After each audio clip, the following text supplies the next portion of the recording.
It could be a wee while, actually. At this moment in time, I really am, because we're supporters, we're coaches, we watch for the side. But to put that much work in and stick to a game plan and be brave and try and meet England up the pitch and do very well and let them have one chance at goal in the first half, which is scored from one chance on target. And then to bring them into half-time, and I can see in their eyes they still believe by sticking to what we're trying to do, we'll get there. Then we go out in the second half and have two chances and don't capitalise. They go up and get their second shot on target. After that, it's got to be a long, long night. They stuck at it, get beat a set play, and then when it gets to 3-0, game's finished at that point. And you can forget the last 15 minutes when England are playing keep ball. Nothing against that. I would do that myself. And if we're 3-0 up, and wanted to make sure we never got any tackles or anything like that. So at this moment in time, it's I feel really proud of it, the way they played and the way they went about their job and had no fear of the game.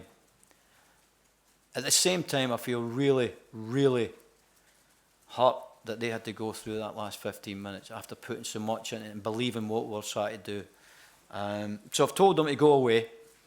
I come here with a team that got beat 3-0, 3-1. And literally didn't have a shot at goals from Scotland. And fun enough, some of them are our pundits now. Nothing like that. That was a braver, more organised performance. So they can go away and the families who turned up, families who are watching them and support us can be proud of what they did. Because I don't think I could ask any more in terms of what they've got in their locker. You just need a wee break now and then, or a wee bit of magic to finish off. So it's a bit of a long summary, but that's the way I feel it at the moment. In a way, really down for the lads, but proud of them what they try to do. How pivotal those two chances when it's 1-0 and just prior to their... It's huge. It's huge. And what you've got with class players is sometimes when even like Sturridge's first header, you think, well, that's a hard header. Because we've had headers to have a chance. And it goes in. And that's what you get with world-class players, I'm afraid, when you're on the other side. Because because even that didn't come from a move that we expected from him. It was a block shot, comes out, and anything that they try to do, which we thought was going to happen, never materialised for them. Lee Griffiths, who brought in, seems to lead the line really well and worked well and created space, created chances. Listen, a lot of them got to be pleased with themselves. I mean, a lot of them. Lee Wallace in particular, I just thought was phenomenal. Phenomenal. That's got somebody that's been at the team for a couple of years. Never said a thing, just got on with it and comes back and plays brilliant. Realistically, where do you think this leaves you? Well, we're going to have a way and go and have a wee look at it now. And then we go away and have a debrief, see how we're getting on. But this time it's very hard to take in anything. Seriously, take in anything. It's not the time to think about it. As I say, I do feel for that group in there. Because that wasn't fair. There's games that sometimes it's no fair, and that wasn't fair on them. Accepting that England's the best, the strongest team in the group, that shape, that discipline, that performance tonight against Slovenia and Slovakia. I've got to say, but so did Slovakia at certain points. You know, where that game was easy for us at certain times in the game and done a lot of things right. I'm just speaking to Chief Executive, he said, well, we played well against Slovakia, you know, but there's points where top teams seem to punish us. Well, they're that good or we have to work at one or two things. I don't think. But I've got to say, I don't know if we can work any harder than we do, to be honest with you.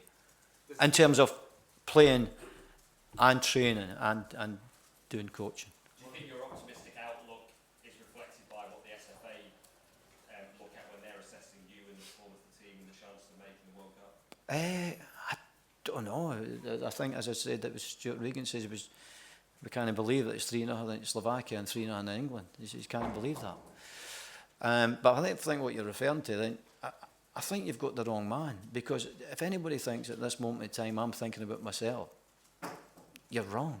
I've got to think about all these guys in there. I mean, really, they've been tremendous for me. And again tonight, okay, we might not be the best in the world, but you get the best out of them. Nobody can talk about passion or anything like that. So At this moment in time, I'm thinking only about them. Only about them. Final questions, please, Chris. Thinking about them, though, Gordon, is it perhaps time to give someone else a chance to see what they can do with this group of players? As I said, at this moment in time, if you think I'm thinking about myself right at this moment in time, then you don't know me. We're talking about the players. Sorry? We're talking about the players, whether or not it's time for someone else to have a chance to work with the players. That's the same thing, is it no?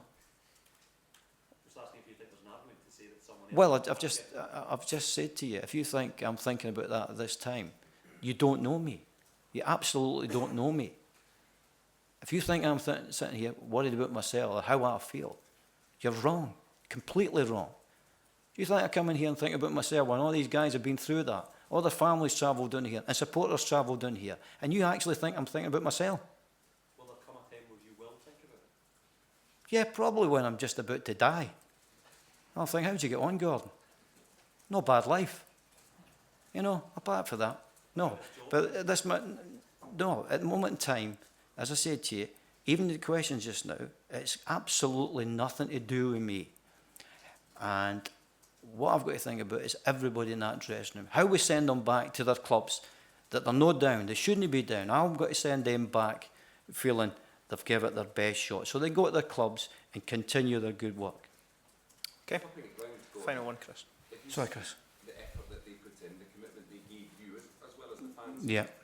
and we know that these are the best players that Scotland has available, do you feel almost a commitment to carry on through this campaign, to allow them, this group, if you like, to continue the work, and perhaps it's far from over? Well, Chris, as I said to you, I'll go away now and, like most people, go and see if my family are all right, because they come to the game and they want you to do well. I'll go and see them, have a talk to them, and then we'll debrief with everybody else. But at this moment, I think the game was cruel to them tonight, really cruel to them. And in life, if you put that much work in, somewhere along the line, the game has got to get good for you. Okay, thank you all. Okay, thanks everybody, thank you.